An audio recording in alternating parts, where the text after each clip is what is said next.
we have Justina Wamae, who, as I mentioned, was the running mate of Wajakoya, and she has a very interesting left field but very relevant point of view. Now, of course, Eric Omondi was trying to construct a bridge in Kisii County on a very risky place, and he has then come out to seek for advice for people to actually contribute in order for this bridge to be built so that it can stop this risk. As you can see, that's a very, very risky bridge. The one that he's stepping on is very problematic. Look at that bridge. That bridge looks hella scary. Like, you do not want to be there when it's raining like crazy and you slip and fall into the water. Anything could happen. It's just not safe.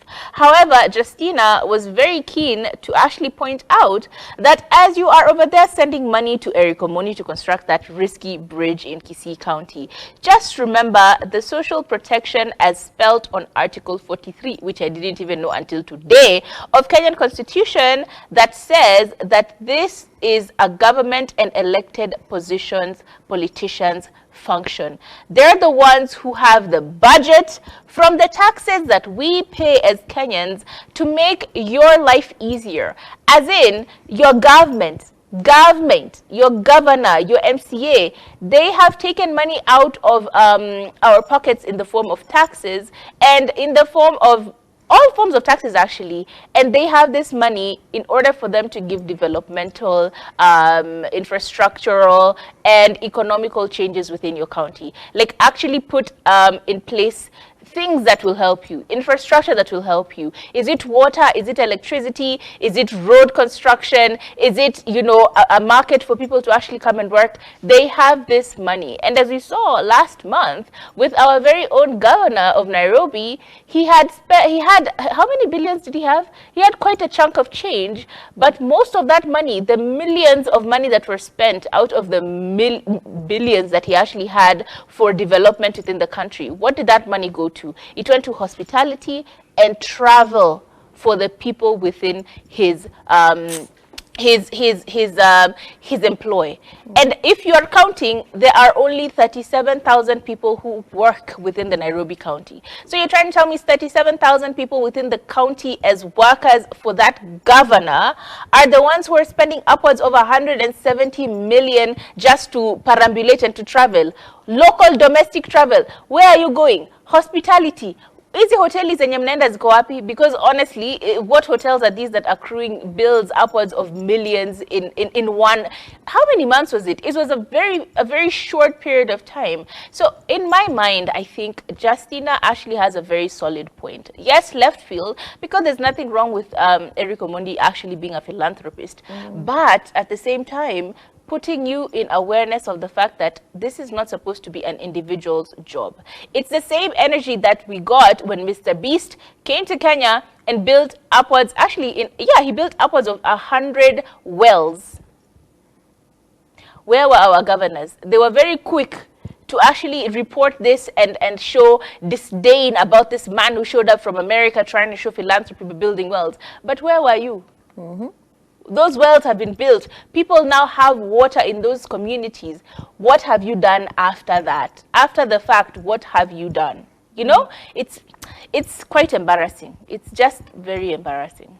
It really is embarrassing, especially when you factor in that these politicians are just living large. Choppers and V8s. Someone, as in the lowest political seat, is it the MCA? MCA is working around with a V8, not even one, like an entourage. Like, for what reason? They will stop you on the road. You are driving calmly. Unaanza kupigwa na polisi, unaambiwa songa kando madam, songa kando madam, songa. This is just 5 MCA. A dignified chief. At this point, a dignified chief is out here using taxpayers' money to just run around with and then always having the need to talk at burials. That's another thing that irks me about politicians. You come to my father's burial and then you start spreading your political agenda. You go as far as slapping the mourners. Did you not see this MCA? No, in Western, this problematic MCA who slapped a mourner. Yes, because the mourner did not want to sit down as he was addressing the crowd. It is just a lot of stupidity. I feel like we at the end of the day need to be held accountable because we are the people who put these people in power. 100%. We voted for these people. So before we complain, we ask ourselves, what happened? Who did I elect? Did I elect them because they had a good agenda, because they had the potential to actually do something nice? Or did I elect them because I was given 500 shillings and a lesso and an apron? Or did you sit at home and not go outside to vote? If you did not vote, don't even have an opinion, okay? I did not. Ukikamatwa na economy, keep quiet because you did not get out of your house and go, elect somebody. You are not the change that you needed. Yes, you're not the change that you needed to There see. were no options. That's an opinion for another day. But I'm just saying that politicians just need to be held accountable. I think wanafaa tukue tukifanya auditing at the end of the year, at the end of the financial year. We say, okay, account for this, because you're not going to say that Nairobi County, 3,700 employees, all of them were traveling by air. 37,000. All of them were traveling by air. Wengine ni clerks, wengine ni janitors, wengine ni secretaries. All of them are traveling. And also, why are they traveling by air when we have SGR? We have such a cheaper mode of transport. Why? What was the reason?